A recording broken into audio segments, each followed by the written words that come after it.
rudytoyota.com and use their super easy Toyota service scheduler to set up your service appointment today. Rudy Luther Toyota on the southeast corner of 394 and 169 in Golden Valley.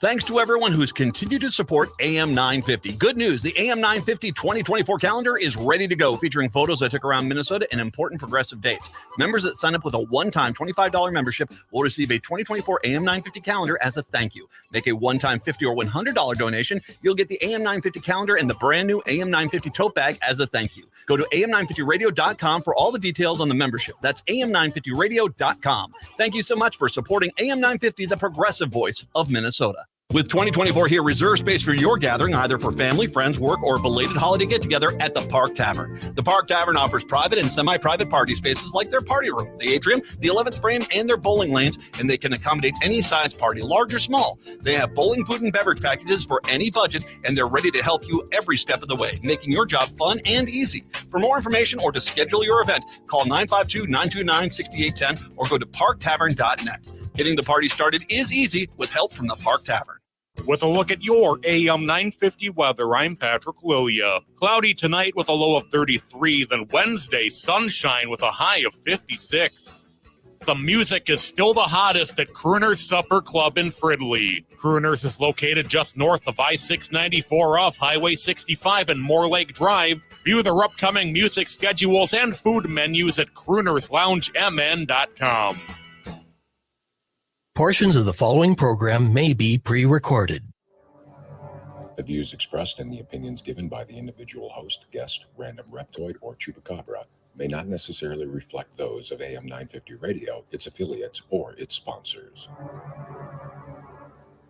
Now, it's time to step into the unknown.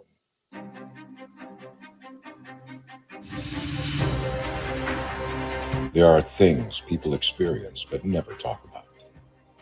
A shadow moving in the corner, flickering of the lights, a disembodied voice. We invite you to talk with us, share your story, share your experience, because this isn't just your story, this is our story. This is GhostBox Radio with Greg Bakun. And this is GhostBox Radio on AM 950, where every night we talk about the paranormal, ufology, Bigfoot, and so much more. My name is Greg Bakun. Thank you very much for joining me tonight. I hope that everyone's enjoying the mild winter weather that we've been having here in the Twin Cities. If you are listening from outside the Twin Cities, I do see some areas. I saw some pictures of a friend who had pictures that they posted from being in Michigan, and that looked pretty cold out there. So I hope that you're enjoying the winter, that you're getting the weather that you want. That's for sure. I got a lot of feedback yesterday about the episode about the aliens and that we did last night. And, I really feel good that so many people got something out of it, that they felt good about it. I really do appreciate that very much.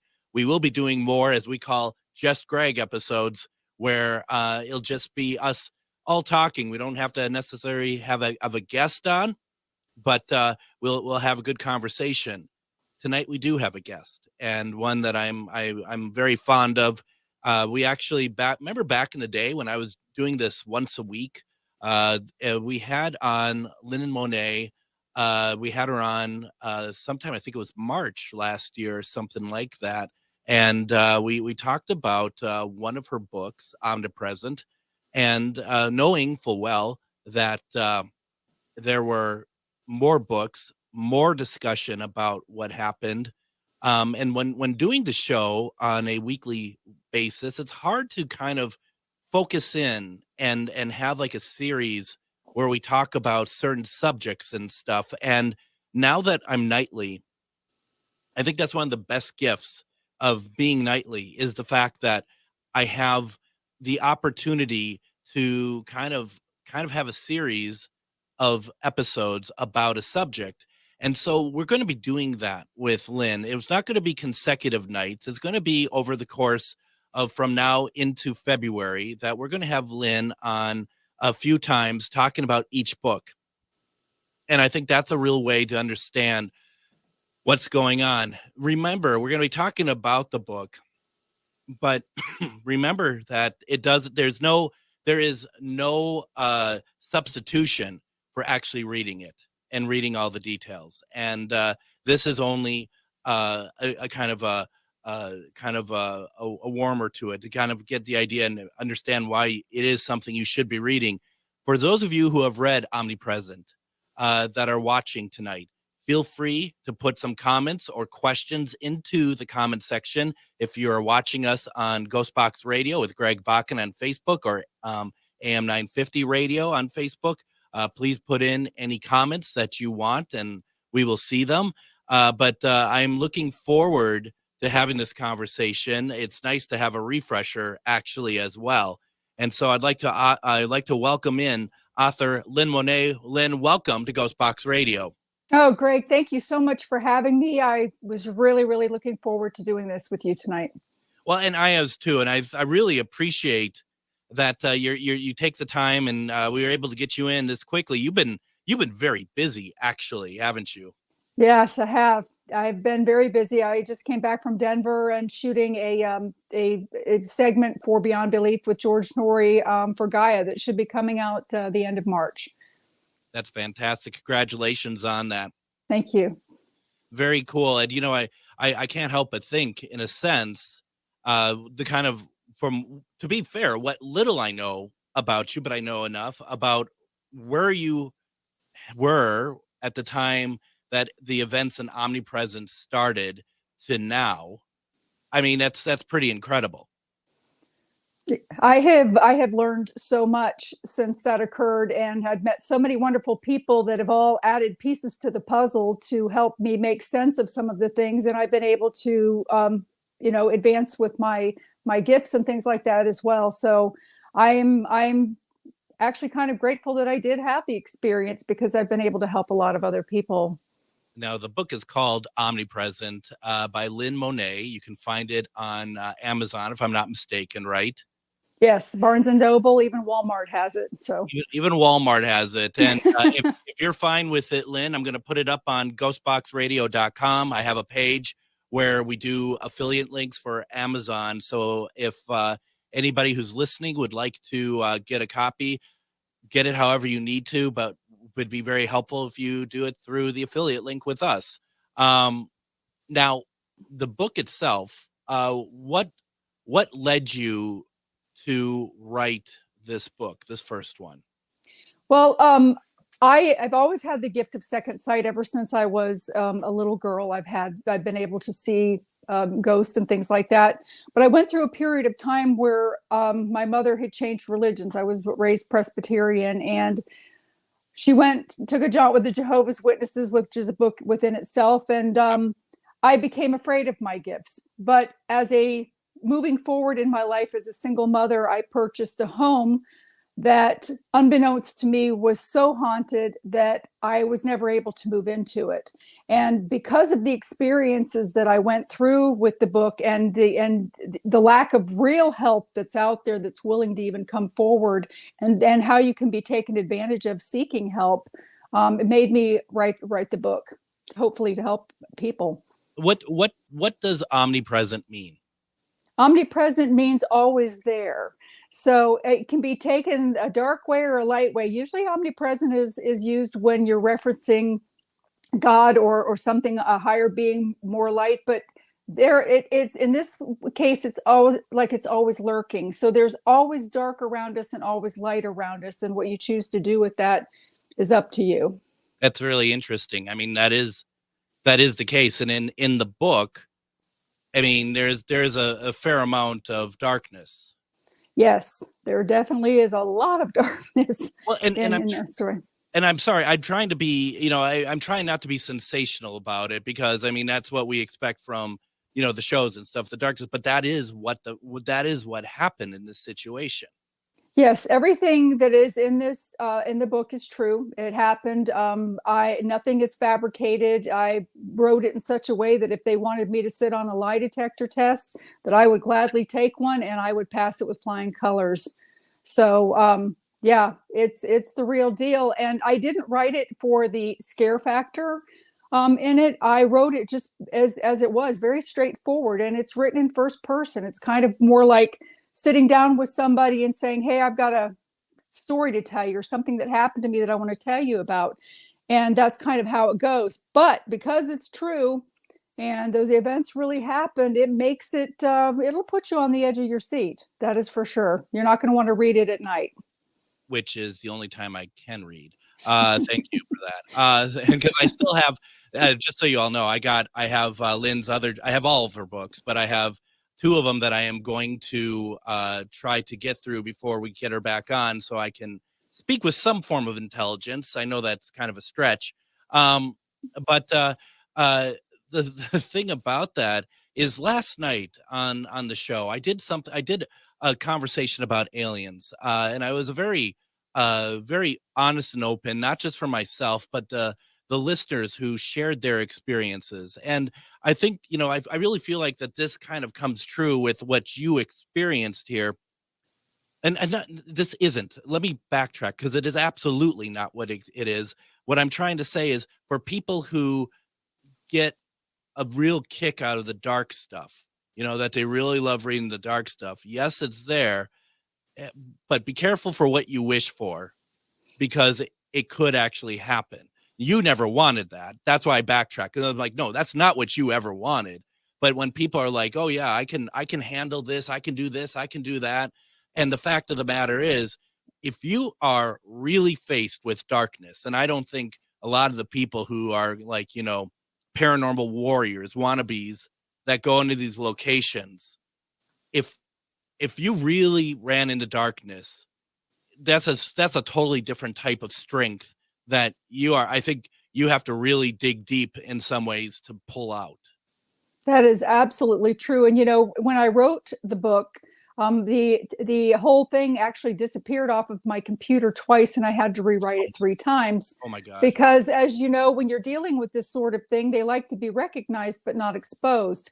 And I also, after having 4 friends of mine read the book in preview, lights were turning on and off in their house. Their kids' toys were turning themselves off in the other room. They had flashlights flashing in another room. So I took the book and had every page blessed. And that's why there's a cross at the bottom, and not because of Christianity. I needed to have some symbol placed at the bottom that represented something of the light, not the dark, in order to hold it. And that seemed to help, because I didn't want to bring this kind of negativity into other people's home and have events start occurring. I wanted them to have the information so that they were informed and empowered, but I didn't want to bring the darkness with it, because that can happen. In our chat, Julianne asked the very same question that you just answered. So, Julianne, you absolutely did see Lynn on another podcast. And, that is a real concern that I do think, and I've always said to people who read this stuff, I don't think there's a problem with reading it. And it's good to be educated, but you kind of have to prepare yourself. You have to kind of, you have to kind of put some protection on you when you read anything to do with dark matter, because to your point, you're doing everything you can, more than any other author that I think I've ever heard do, to go to such extent for protecting the readers. But as a reader, you kind of need to kind of finish it on your end as well. That's true. And I also have the book open and close with a prayer of whatever prayer you choose. I put the Lord's Prayer in there, but you don't have to choose that one. But I think that any time that you open it and close it, that you should say that, so that you're putting that boundary, and you're having it stay in its place. So I did that also as a protective measure. And I noticed the cross in the book, and I now that you mentioned what it was for, it's kind of eerie. But I appreciate it as well. It is something that you have to be careful of. And I do think, this is a really good, and I think when we get into the second segment, we'll get into really the meat of the book. But what I really am liking out of this conversation is the reminder that this material is out there for us to reference, learn from, read. But we have to be careful, and we have to watch over each other, even reading this stuff. And for anyone who's coming into it, be like, it doesn't matter. I'll just read it. I'm not afraid of it. Good luck. I totally agree with that. You don't want to bring those things forward, and it is important that people do understand that there is a paralleling existence paralleling us, and that it gives them the freedom of choice, but that they do need to protect themselves from it, and it's not just something that you take lightly. There's a respect that goes with it, and there's also a precaution that goes with it, and you need to be sure that you're taking both. It's not a game. These aren't trained monkeys, people. These are spirits, some of them friendly, some of them not, and like Greg had said, you may get more than what you're asking for. Now that you have experienced this, do you feel in a sense, and I don't want to be too grandiose with this statement, but I think you'll kind of get where I'm getting at here. Do you feel that you are easier targeted in the future by such entities, or do you feel that you are more protected in such situations because of what you went through? It goes a little bit both ways. My light is bright, so lost souls are attracted to me, and because I have the gift of second sight, I can see them. I don't need the blinky flashlights and the cat balls and stuff like that, because I can see them. But also, in the same token, I do have to keep myself protected, because I have seen demons, I've seen aliens, I've seen all kinds of things, and they know me by my first name. Yeah. So what I have learned, all of us that are in this line of work are haunted basically anyway. We're all haunted. Yeah. So, but the thing is I've learned some new things that have helped me protect myself. For one thing, any kind of joy and laughter is like repellent to them. And you take showers to keep your body clean, and you do things to keep your health good. But people so often they ignore the fact that they have an energetic field around them that is called an auric field, that they also need to keep intact and not have cracks, so to speak, in the windshield, so that they can be adversely affected by something more negative. Absolutely. Why don't we go ahead and do this? Let's take our first break. When we come back, we're going to really get into this book. If you've read the book or you have any questions based on what we're talking about tonight, put it into the comments. It's a great opportunity to talk to somebody who's been through a lot, can really help us out. You're listening to GhostBox Radio on AM 950. In the heart of the Northeast, there lies a hidden beast, a dragon's lair at the crossroad, guarded by the maiden Mother Crone. A treasure trove of spells galore, discover incense, books, jewelry, and more. Just as the oracles foretold, this is where your mystery unfolds. As the shadows creep and the veil gets thin, do not fear what lies within. Magus Books is where your journey begins. Visit us at 1848 Central Avenue Northeast in Minneapolis, or online at magusbooks.com. Reach your highest level of consciousness and well-being with metamorphosisconnections.com. Metamorphosisconnections.com is an online directory of the best holistic and metaphysical practitioners to help you make your most informed choices. You can search metamorphosisconnections.com for classes, events, wellness and life coaches, plus metaphysical products and shops. You can also search for a wide array of healers from all modalities, including EFT, sound healing, energy healing, light therapy, ancestral healing, shamanic healing, reflexology, past life regressions, hypnotherapy, yoga, and more. And if you're not sure where to start, the search feature on metamorphosisconnections.com is tailored to help both those who know what they are looking for and those who are just starting. Come explore the possibilities for your higher self by visiting metamorphosisconnections.com. Their experienced practitioners can guide both beginners and those that are already on their spiritual journey. That's metamorphosisconnection.com, your link to direct you on your spiritual transformation. Hello, I'm Jody, also known as Witch Jody on social media. I opened Midwest Witchery and Healing in historic Stillwater because as a nurse, I love to help others.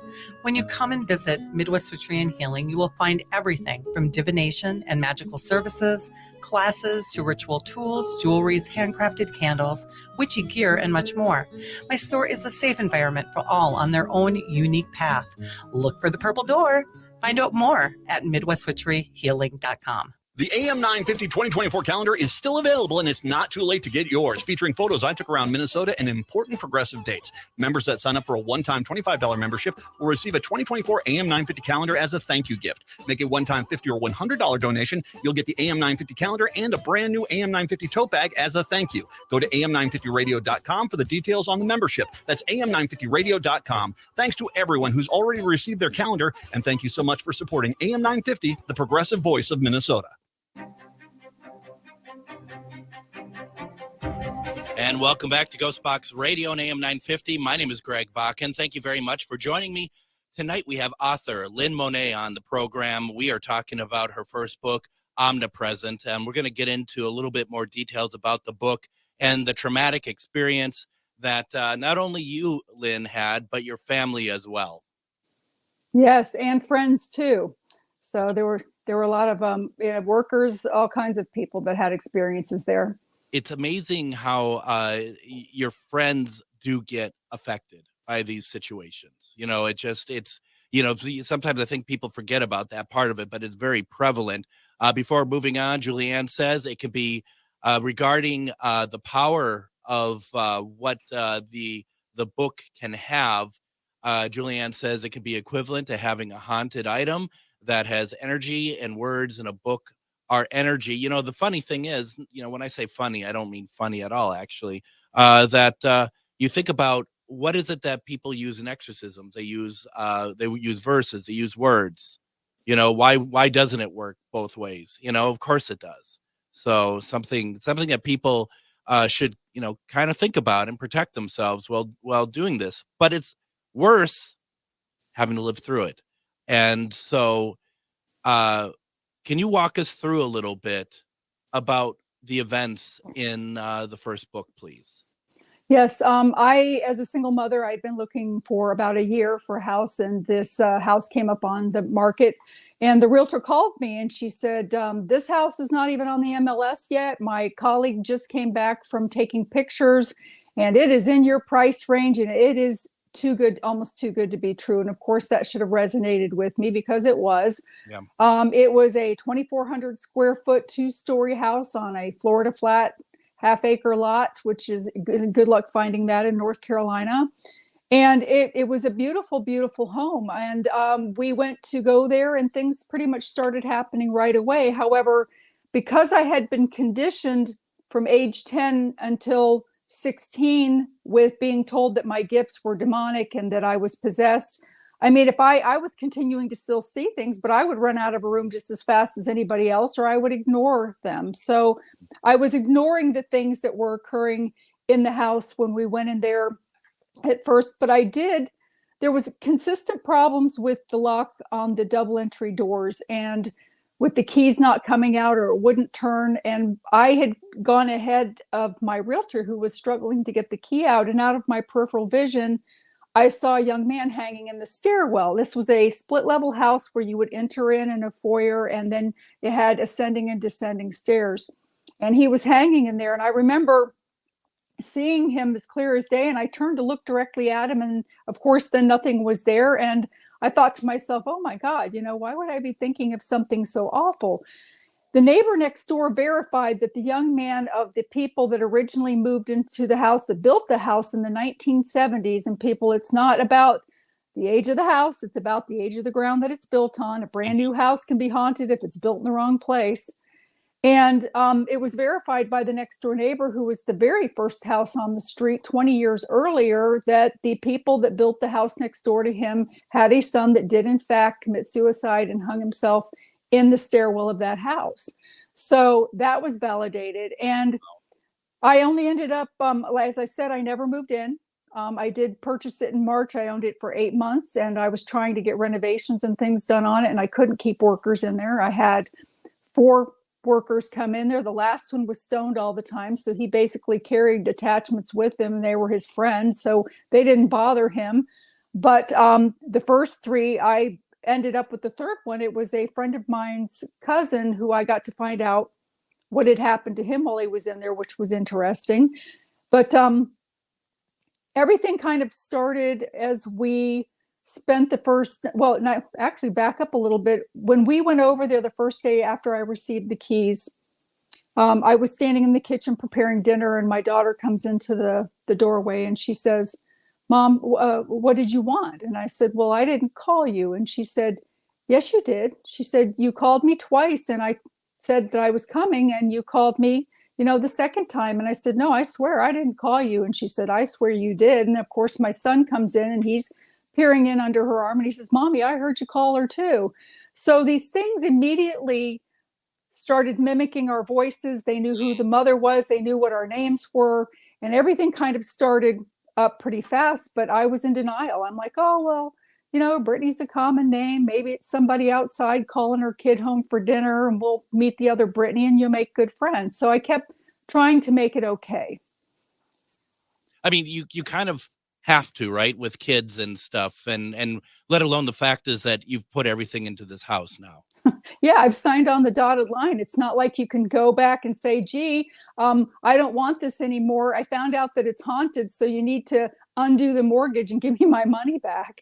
Yeah, I mean, you're stuck. I had signed on the dotted line. However, fortunately, I had a place that I was living in. And because I purchased the house in March, I didn't plan on moving in with my kids until the summer so that I could have the house renovated. They could finish out their last 8 weeks of school in their own schools with their friends. And then they'd start fresh at the very beginning of the year with new kids and even with maybe kids that they've met in the neighborhood. So they're not, being dropped in the middle of the year. And during that time, we spent 2 nights there. And the first night that we spent there, my daughter had a friend do a sleepover. And 2:00 in the morning, that girl was ready to go home.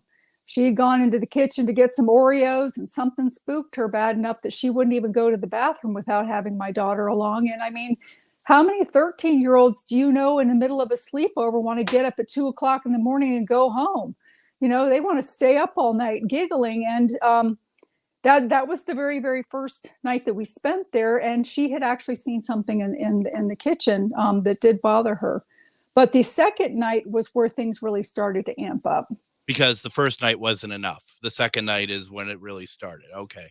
Yes. It just is like already the first night. It's like, are you kidding me? Though the one takeaway I do have from that is now I want Oreos. But anyway, the second night now. Yes, the second night was about a week later. My kids were wanting to go. And of course, this time I was going to bring the dog with us. I had a little schnauzer dog. And when we got there, the dog didn't want to go in the house. She kept bulking. And finally her collar came over her head. And I thought maybe she had to go to the bathroom. So I tied her to a tree out in the front yard and let her run around. But when I went to bring her into the house, she was darting around the house looking for an exit. She did not want to be in that house. And an event did occur while she was downstairs with my children that I found out after the fact. And she was trying to get out of the room that she was downstairs with them in, that she was almost dug a hole in the drywall next to the door.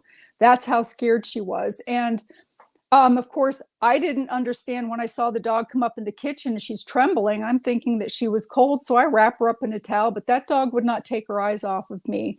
And so that particular night, my kids had I had blow up mattresses because we weren't moving in until the summer, but we were going to stay over.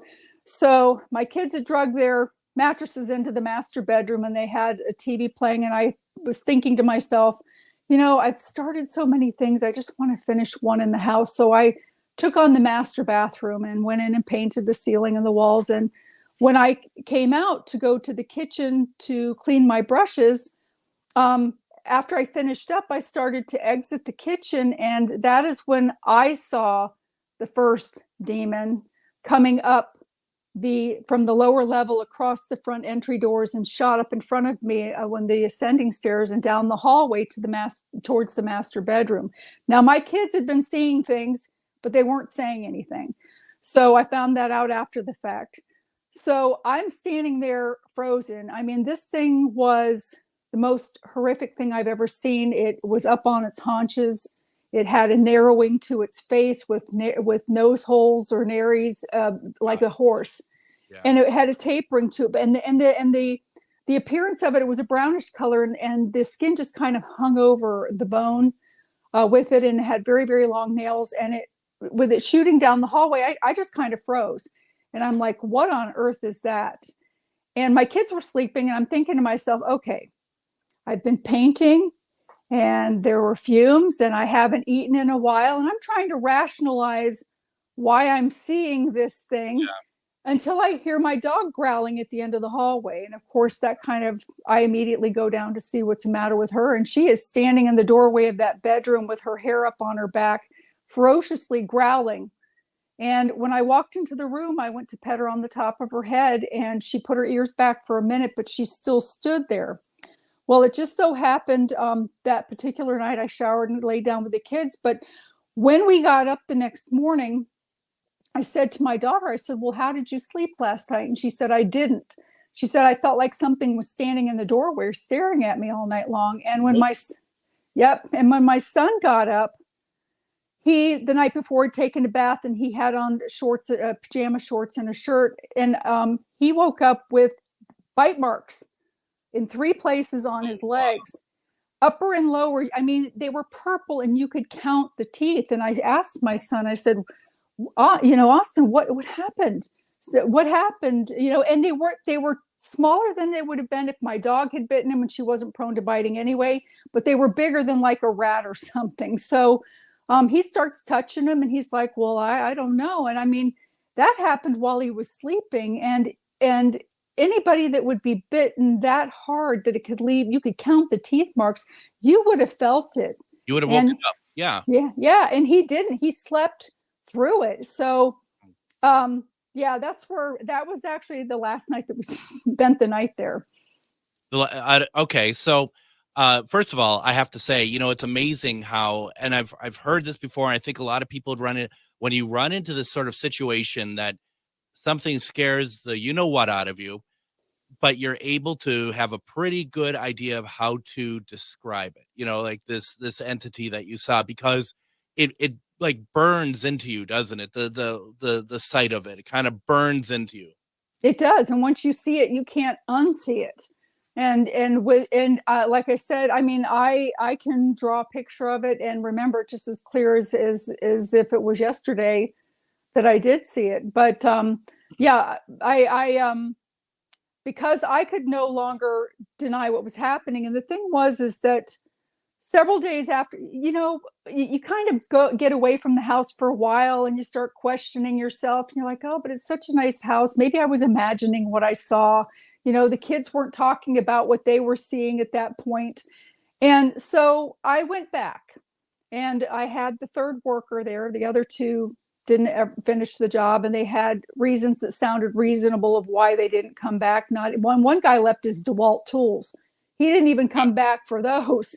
So, yeah, literally. And so with the third worker, there was one day in particular that he was there putting down wooden flooring in my son's bedroom, and I was painting the hallway outside of the bedroom because he was going to work his way out there. And I figured, then that way if the paint drips or something, it'll go on the subfloor, and I don't have to worry about putting down tarps because he'll just come and put the flooring over it. And as I'm standing there, I turn to the stairs. I'm looking at the stairs, and there's this young man coming up the stairs, and he had brown hair. He had on jeans and a white Oxford shirt, and he had a ruddy complexion, and he had the loafers on like the 1980s. And I thought to myself that he was some disoriented person that I hadn't heard them knock. So I said to him, I said, did you knock?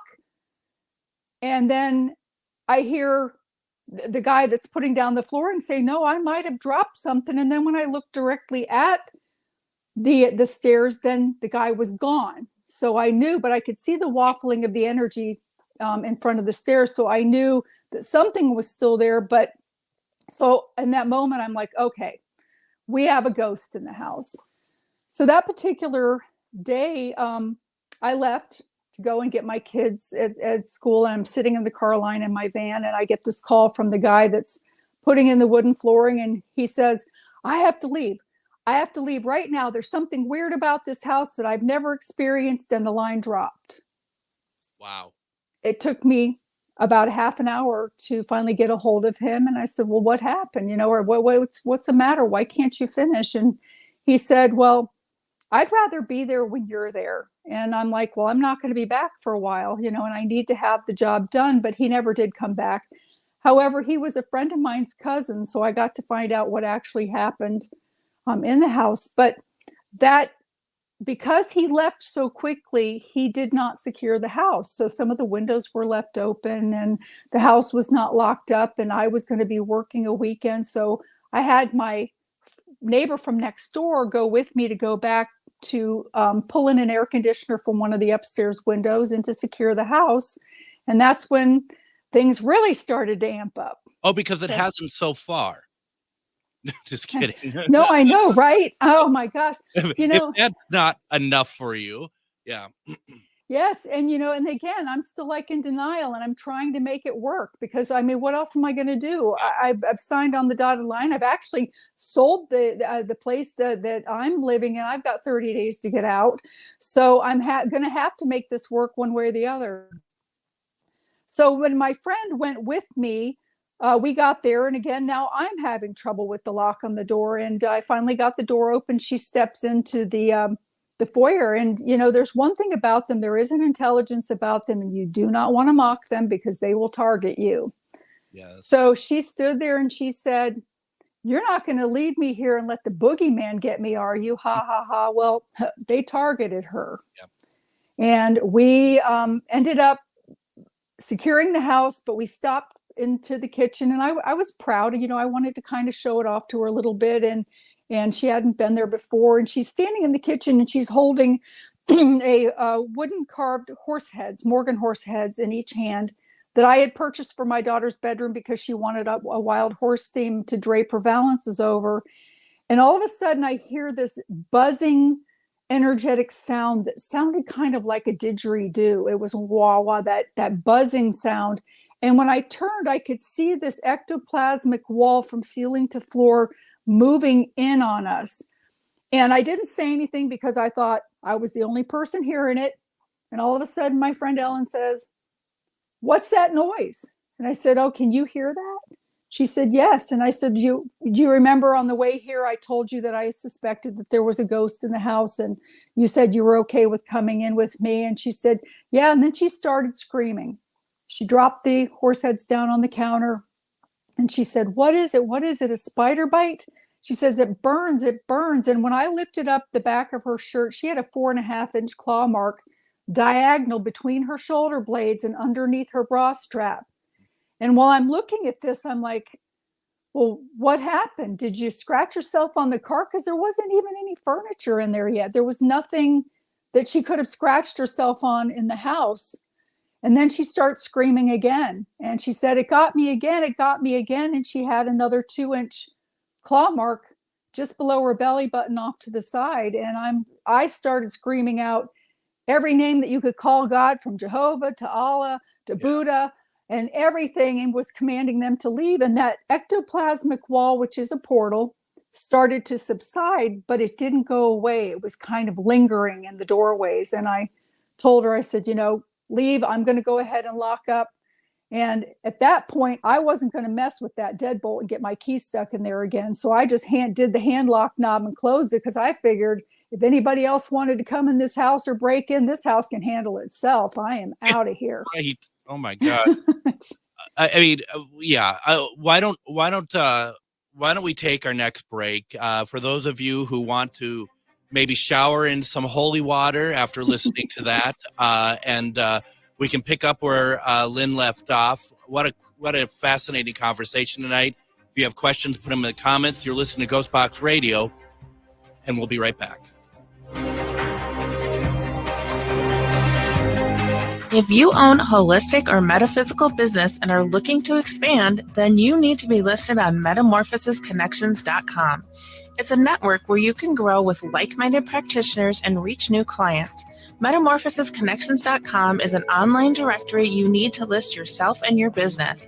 Our platform makes it easy for you to create listings of your products and services, and you can also choose to list your classes, events, and so much more.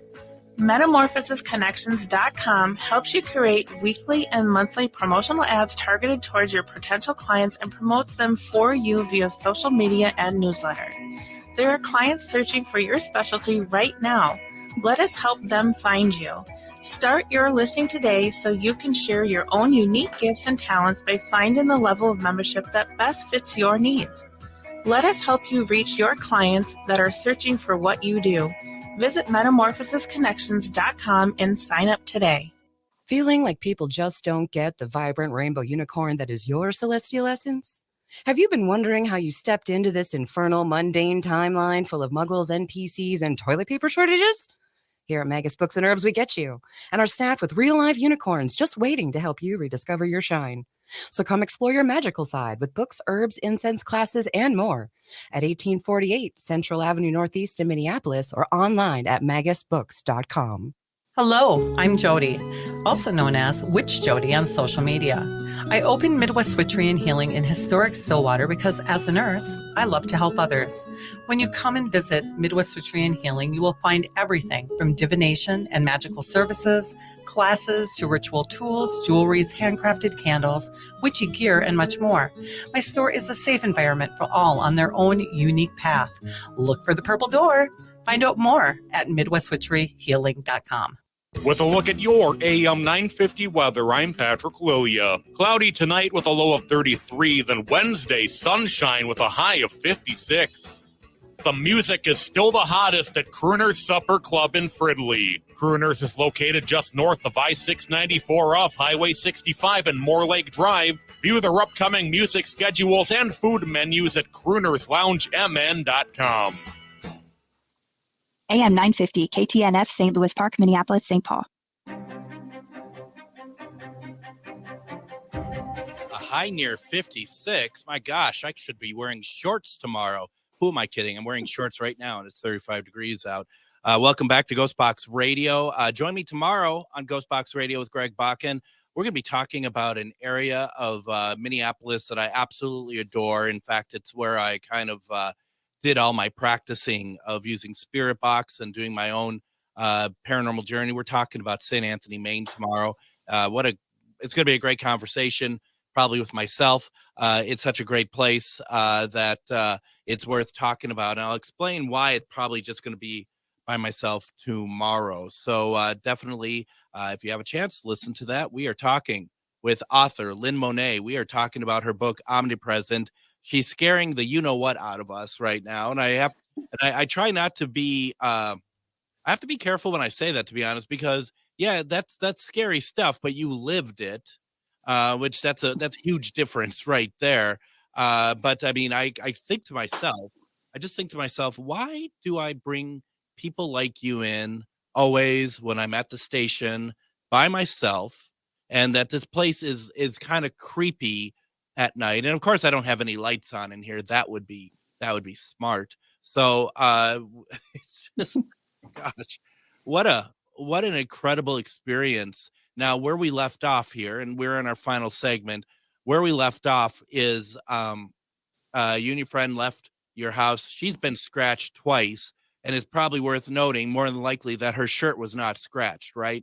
No, it was not torn or anything like that. And what happened is that once we got off the street, these things were continuing to burn her. I also experienced that during an attack when I had a Presbyterian minister and an Episcopalian priest from Georgia Paranormal named Andrew Calder there to try to remove the things, and I was attacked, so I could understand the burning that she was explaining.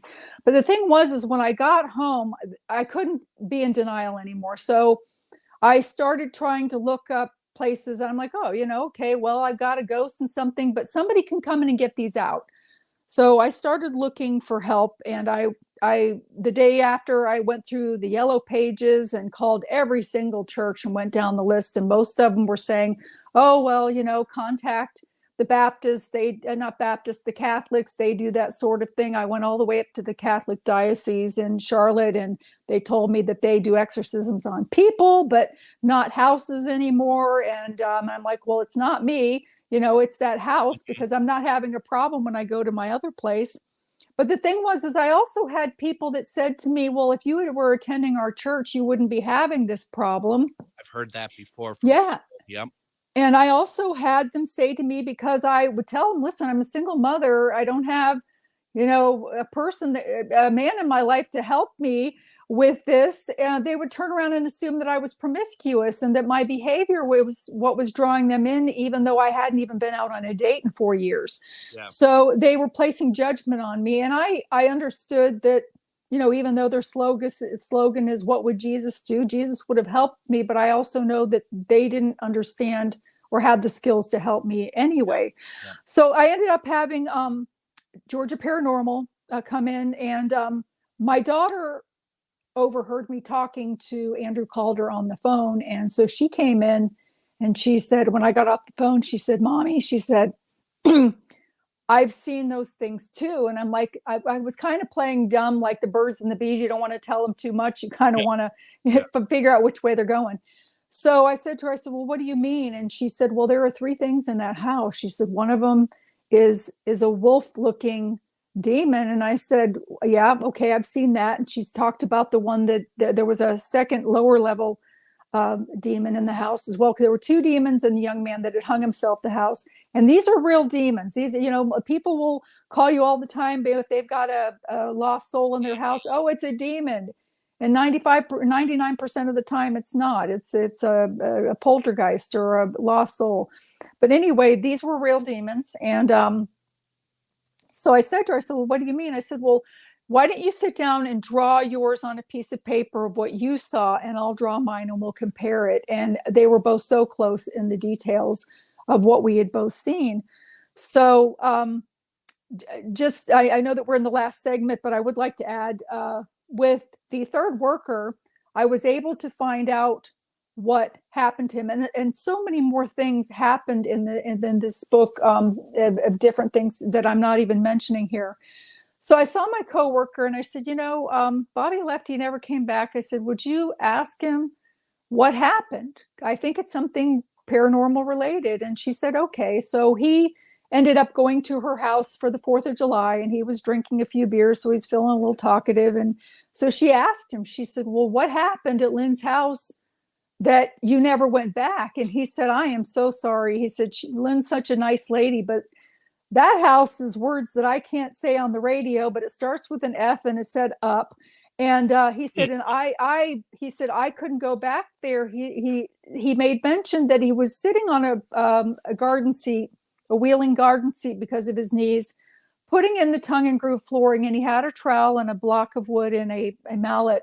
And he said that he had just gotten through putting one of the pieces of flooring in, and he went to reach for his tools and he didn't feel them there. So he thought he'd run over them, and he was moving, looking for them. And then he looked over 6 feet from where he was in front of the door, and they were lined up paralleling each other right in front of the door. And it was spooked him. He's like, well, Lynn must have come back and she's playing a joke on me. She snuck in here and she moved my tools. So he gets up and he's calling for me out in the hallway, and he's picking up his tools. And of course I'm not there. And he's kind of, trying to rationalize what happened, and it spooked him. So he turned on his transistor radio and he turned on the light, and he sits back down and goes to put in another piece of tongue and groove flooring. And all of a sudden the light shuts itself off, and then the radio shuts itself off. And all of a sudden he hears the dragging of his tools. And as he's watching them, they're lining back up in front of the door where he had picked him up before. And he said he couldn't get out of the house fast enough. And so I got to find out with him what had happened and why the people weren't coming back after 2:00 in the afternoon. You think about it, he got off lucky. Yes, he did. I mean, that's wow. Oh my gosh. This here once again, folks, I'm just going to say it for those who are listening who think that this stuff is entertaining. It's real.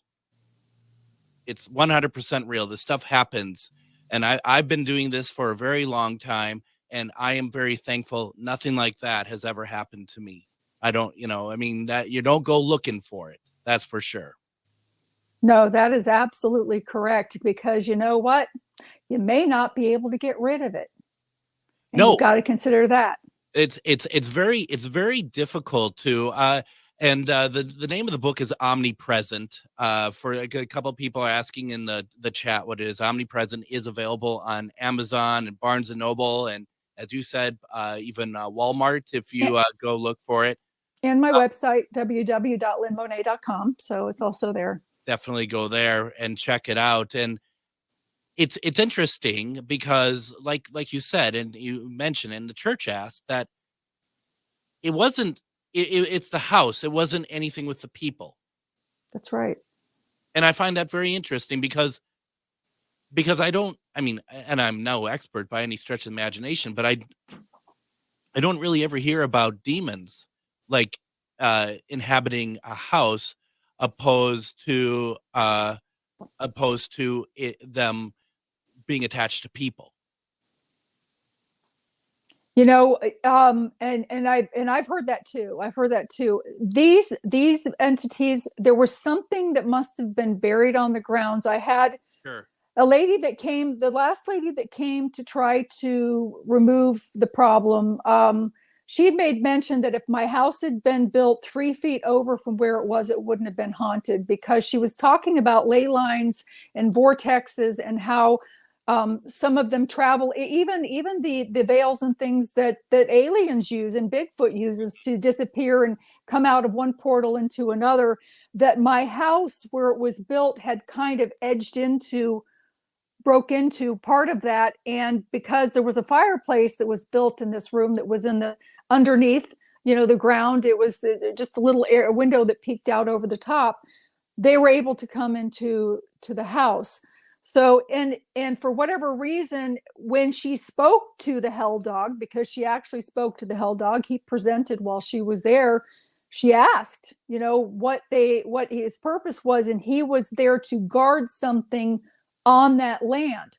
So, as I had mentioned before, it's not about the house, the age of the house. It's about the age of the ground that it's built on. And I've got orbs flying through my house right now, by the way. I can see it. I also heard stuff. I heard stuff on the other end. Yes, they're popping into the walls. Those are the orbs. Yeah. Like I said, they like to be acknowledged, but not exposed. Yeah. So anyway, yeah, I've got go ahead. I lost my train of thought. I'm sorry. No. And that's the one thing that I love about this show is there's so many times that activity like this has happened during interviews. And this is another example, folks. We're talking about it. So stuff drums up. Let's see here. Lynette asked the question, did you just have to move then? Was there no resolving this? I never moved in.